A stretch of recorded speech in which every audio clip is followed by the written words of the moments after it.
2025 செய்தித்தாள்கள், தொலைக்காட்சிகள், சமூக வலைத்தளங்கள் எங்கு பார்த்தாலும் ஒரு முக்கியமான செய்தி. அது இந்தியா உலகின் 4வது பெரிய பொருளாதாரமாக வளர்ந்துவிட்டது என்பதுதான். இனி நாம் ஜெர்மனியை முந்த போகிறோம். விரைவில் இந்தியா உலகின் மிகப்பெரிய சக்தியாக, அதாவது 3வது மிகப்பெரிய பொருளாதாரமாக உயரப்போகிறது என்றெல்லாம் செய்திகள் பரப்பப்பட்டது. இவற்றையெல்லாம் கேட்கும் போது நம்முடைய நெஞ்சம் நிமிர்ந்தது, பெருமையாக இருந்தது. ஆனால் ஒரே ஒரு நிமிடம் நில்லுங்கள். இது தற்போது எந்த அளவிற்கு உண்மை? நடப்பு ஜூன் 2026 IMF அறிக்கைப்படி இந்தியா உலகின் 6வது பொருளாதாரமாக கீழே இறங்கியுள்ளது. எனவே 4, 6 என்பதை விட இந்த வளர்ச்சி நம்முடைய வாழ்க்கையில் என்ன மாற்றத்தை கொண்டு வந்தது என்பதுதான் முக்கியம். வளர்ச்சியினால் நம்முடைய சம்பளம் உயர்ந்ததா? வளர்ச்சியினால் உணவுப் பொருட்களின் விலை கட்டுக்குள் இருக்கிறதா? வளர்ச்சியினால் எல்லோருக்கும் வேலை கிடைக்கிறதா? வளர்ச்சியினால் நம்முடைய குழந்தைகள் நல்ல பள்ளியில் படிக்கிறதா? தரமான கல்வி கிடைக்கிறதா? இவைதான் முக்கியம். இல்லை என்றால் இந்த வளர்ச்சி எத்தகைய வளர்ச்சி? இதற்காக இன்னும் நாம் என்ன செய்ய வேண்டும்? இந்த கேள்விகளுக்கு எல்லாம் நேர்மையான விடை தேடுவதற்காகத்தான் நாம் இன்று இங்கே வந்திருக்கிறோம். முதலில் GDP குறித்த ஒரு முக்கியமான உண்மையை புரிந்து கொள்ள வேண்டும். இந்தியாவின் GDP என்பது சுமார் 4.39 டிரில்லியன் டாலர். அதாவது இந்திய மதிப்பில் சொன்னால் சுமார் 420 லட்சம் கோடி ரூபாய். இது ஒரு பெரிய தொகைதான், உண்மையில் பெரிய சாதனை. ஆனால் இது கடந்த 10-12 ஆண்டுகால மோடி மற்றும் பிஜேபி ஆட்சியால் உருவாகவில்லை. நீண்ட காலமாக இந்திய மக்களும் இந்திய தேசிய காங்கிரசும் இந்த வளர்ச்சிக்காக போராடியுள்ளனர். முதலில் GDP என்றால் என்ன என்று சற்று புரிந்து கொள்வோம். ஒரு வருடத்தில் இந்தியாவில் உருவாக்கப்படும் அனைத்து பொருட்களின் மற்றும் சேவைகளின் மொத்த மதிப்புதான் GDP. ஒரு கார் தொழிற்சாலையில் உற்பத்தி செய்யும் ஒவ்வொரு வாகனமும் GDP தான். ஒரு IT நிறுவனம் வெளிநாட்டு வாடிக்கையாளர்களுக்கு செய்யும் ஒவ்வொரு சேவையும் GDP-யில் சேரும். ஒவ்வொரு விவசாயியும் நெல் விளைவிப்பதும், கடலை பயிரிடுவதும் மற்றும் அனைத்து விவசாய உற்பத்திகளும் GDP-யில் சேரும். தினமும் நீங்கள் டீ கடையில் சாப்பிடுவது கூட GDP-யின் கணக்கில் வந்து சேர்ந்துவிடும். ஆகவே GDP என்பது ஒரு நாட்டின் மொத்த உள்நாட்டு உற்பத்தி திறனை சொல்கிறது. ஆனால் அந்த செல்வம் யாரிடம் போகிறது என்று சொல்வதில்லை. இதைத்தான் நோபல் பரிசு பெற்ற பொருளாதார நிபுணர் அபிஜித் விநாயக் பானர்ஜி திரும்ப திரும்ப வலியுறுத்தி கூறுகிறார். அபிஜித் பானர்ஜி யார் என்று சற்று தெரிந்து கொள்வோம். அபிஜித் பானர்ஜி கொல்கத்தாவில் பிறந்தவர். பிரசிடென்சி காலேஜில் இளங்கலை படித்தார். JNU-வில் முதுகலையும் ஹார்வர்டில் டாக்டரேட் பட்டமும் பெற்றுள்ளார். இன்று MIT-யில் பேராசிரியராக பணிபுரிந்து வருகிறார். 2019 அவரும் அவருடைய மனைவியும் இணை ஆசிரியருமான எஸ்தர் டூஃப்லோவும் சேர்ந்து பொருளாதாரத்தில் நோபல் பரிசினை பெற்றனர். இவர் வெறும் புத்தக அறிஞர் அல்ல. கிராமங்களுக்கு சென்று ஏழை மக்களிடம் உரையாடி அவர்கள் எப்படி முடிவெடுக்கிறார்கள், எதில் பணம் செலவழிக்கிறார்கள், ஏன் கடனில் மூழ்குகிறார்கள் என்று ஆழமாக புரிந்து கொண்டவர். அதன் தரவுகளை சேகரித்து தன்னுடைய புவர் எக்கனாமிக்ஸ் என்ற புத்தகத்தில் இந்தியாவின் உண்மையான முகத்தை வெளிப்படுத்தியவர். அவர் தொடர்ந்து சொல்வது இதுதான்: GDP-யை மட்டும் பார்க்காதீர்கள், மக்களின் வாழ்க்கையை பாருங்கள் என்கிறார். மக்கள் தொகையை கணக்கில் எடுக்காமல் GDP-யை மட்டும் பேசி என்ன பயன் என்று கேட்கிறார். இப்போது ஒரு எளிய கணக்கை பார்ப்போம். இந்த கணக்கு நம்மை சற்று சிந்திக்க வைக்கும். April 2026 IMF international monetary fund world economic Outlook அறிக்கையின்படி இந்தியாவின் GDP என்பது, அதாவது மொத்த உள்நாட்டு உற்பத்தி என்பது சுமார் 4.39 டிரில்லியன் டாலர். ஜெர்மனியின் GDP சுமார் 5.49 டிரில்லியன் டாலர். ஒருவேளை டாலர் 100 ரூபாயை தொட்டால் இந்தியாவின் GDP மதிப்பு என்பது சுமார் 439 லட்சம் கோடி ரூபாய். அதுவே ஜெர்மனியின் GDP மதிப்பு 549 லட்சம் கோடி ரூபாய். சில அளவீடுகளில் இந்தியாவும் ஜெர்மனியை நாமினல் GDP-யில் நெருங்கிச் செல்வதாக தெரிகிறது. இது தலைப்புச் செய்திகளுக்கு ஏற்றதாக தெரியலாம், நாம் பெருமைப்படுவதற்கும் ஏற்றதாக தெரியலாம். ஒரு நிமிடம் இங்கே மக்கள் தொகையை பாருங்கள். ஜெர்மனியின் மக்கள் தொகை 8,40 லட்சம். ஆனால் அதுவே இந்தியாவின் மக்கள் தொகை என்பது இன்றளவில் 148 கோடி, அதாவது 140 கோடிக்கும் மேலாக. இங்கு மக்கள் தொகை ஒப்பீடு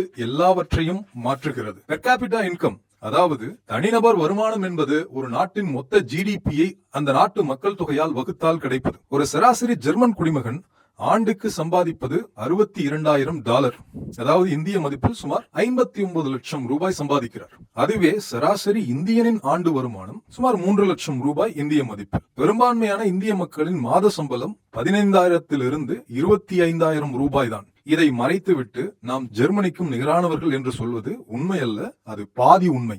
ஆங்கிலத்தில் பார்ஷியல் ட்ரூத் என்று சொல்வார்கள். இந்த பாதி உண்மை என்பது சில நேரங்களில் முழு பொய்யை விட ஆபத்தானது. தனிநபர் வருமானத்தில் ஜெர்மனிக்கும் இந்தியாவிற்கும் உள்ள வித்தியாசம் 20 மடங்கிற்கு அதிகம். இவையெல்லாம் தெரிந்துதான் டாக்டர் மன்மோகன் சிங் அவர்கள் உலக அரங்கில் அமைதியான நிதானமான தலைவராக இருந்தார். இன்று நரேந்திர மோடியின் மற்றும் பிஜேபியின் கதையே வேறு. 2025 நித்தி ஆயோக் கணக்கின்படி இந்தியா 4வது பொருளாதாரம் என பிஜேபி பிரச்சாரம் செய்தது. ஆனால் நாட்டு மக்கள் 4வது இடத்தில் இல்லை என்பதை பற்றி சிந்திக்கவில்லை. இனி தற்போது இந்தியாவின் வளர்ச்சி யாரை சென்றடைகிறது என்று பார்ப்போம். 1991க்கு பிறகு இந்தியா வேகமாக வளர்ந்தது. ஐடி துறை அபாரமான வளர்ச்சியை அடைந்தது. பெங்களூரு, ஹைதராபாத், சென்னை போன்ற நகரங்களில் உலக தொழில்நுட்ப மையங்களாக மாறின. இன்போசிஸ், டிசிஎஸ், விப்ரோ ஆகிய நிறுவனங்கள் உலக அரங்கில் இந்தியாவின் கொடியை உயர்த்தி பிடித்தன. சென்செக்ஸ் 1000 70,000 தாண்டியது. இந்தியர்கள் உலகின் பில்லியனர் பட்டியலில் நுழைந்தனர்.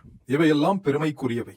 இதை யாரும் மறுக்கவில்லை, மறுக்க வரவும் இல்லை. ஆனால் அதே காலத்தில் இந்திய பொருளாதாரத்திற்கு இன்னொரு விளைவும் இருக்கிறது. விவசாயிகள் கடன்களில் தவிக்கிறார்கள், சின்னஞ்சிறு கடைக்காரர்கள் திணறுகிறார்கள், படித்த இளைஞர்கள் வேலை இல்லாமல் அலைகின்றனர். 2 கதைகள், ஒரே நாடு, ஒரே ஜிடிபி. பொருளாதார அறிஞர்கள் இதை கே ஷேப் growth என்று அழைக்கிறார். கே என்ற ஆங்கில எழுத்தை கொஞ்சம் மனதில் நினைத்து பாருங்கள். அதன் மேல் கோடு மேலே போகிறது, கீழ்கோடு கீழே வருகிறது. மேலே போவது ஐடி வல்லுநர்கள், பெரிய தொழிலதிபர்கள், பங்குச்சந்தை முதலீட்டாளர்கள். கீழே வருபவர்கள் விவசாயிகள், தினசரி கூலி தொழிலாளர்கள், சிறு வணிகர்கள், நடுத்தர வர்க்கத்தினர். ஒரு நாட்டில் 2 இந்தியா வாழ்கின்றன. இதுதான் அபிஜித் பானர்ஜி அவர்கள் எடுத்துக்காட்டும் உண்மை. இது அவரின் அரசியல் கருத்து அல்ல, அவரின் ஆராய்ச்சி முடிவு.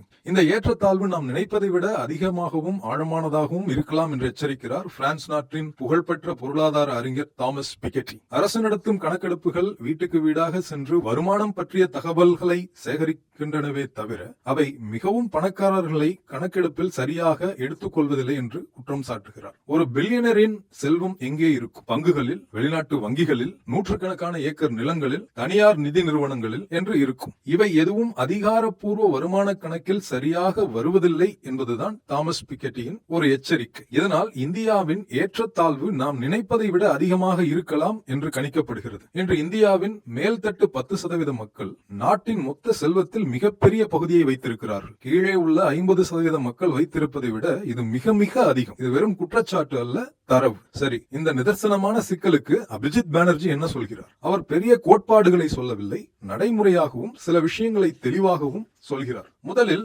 மக்களில், அதாவது மனித வளத்தில் முதலீடு செய்யுங்கள் என்பதுதான் அது. ஒரு நாட்டின் உண்மையான செல்வம் என்ன? தங்கம், கட்டிடங்கள், பங்குச்சந்தை குறியீடு, இவையெல்லாம் ஒரு பக்கம். அந்த நாட்டு மக்களின் திறமை, உடல்நலம், கல்வி, இவை ஒரு பெரும் பகுதி.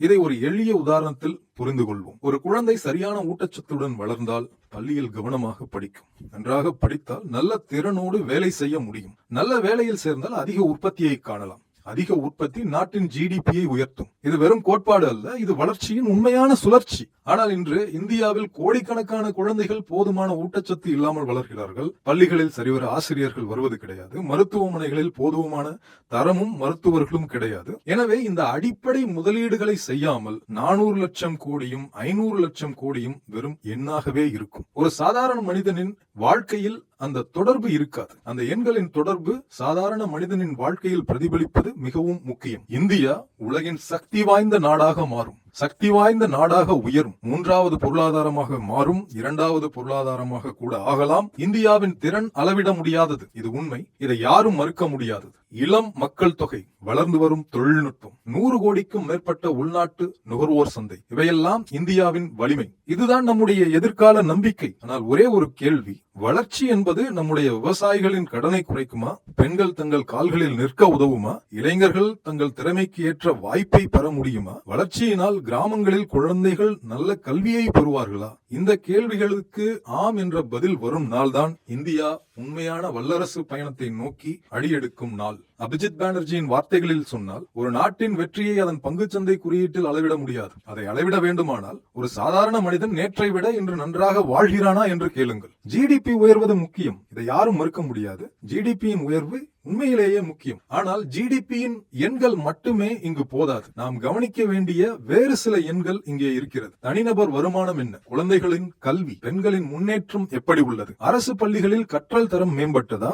அமைப்பு சாரா தொழிலாளர்களின் ஊதியம் உயர்ந்ததா? சமூக பாதுகாப்பு வலை எவ்வளவு தூரம் பரவியுள்ளது? இவைதான் மிகவும் முக்கியமான எண்கள். இவை தொலைக்காட்சி தலைப்புச் செய்திகளுக்கு வர வேண்டும். இவை ஸ்கிரீன்களில் உள்ளிரும் பெரிய எண்களாக நாம் காண வேண்டும். ஏனென்றால் இத்தகைய எண்கள் தான் ஒரு நாட்டின் உண்மையான வளர்ச்சியை குறிக்கும் எண்கள். கேள்விகளை கேட்போம். எண்களுக்கு பின்னால் மறைந்திருக்கும் மனிதர்களை மறக்காமல் இருப்போம். உண்மைகளை தேடுவோம். ஒவ்வொரு சாதாரண இந்தியனும் தன் வாழ்க்கையை நம்பிக்கையோடு பார்க்கும் நாள் வர வேண்டும். அந்த நாள் வரும் வரை நாம் விழிப்புடன் இருப்போம், கேள்விகளோடு இருப்போம்.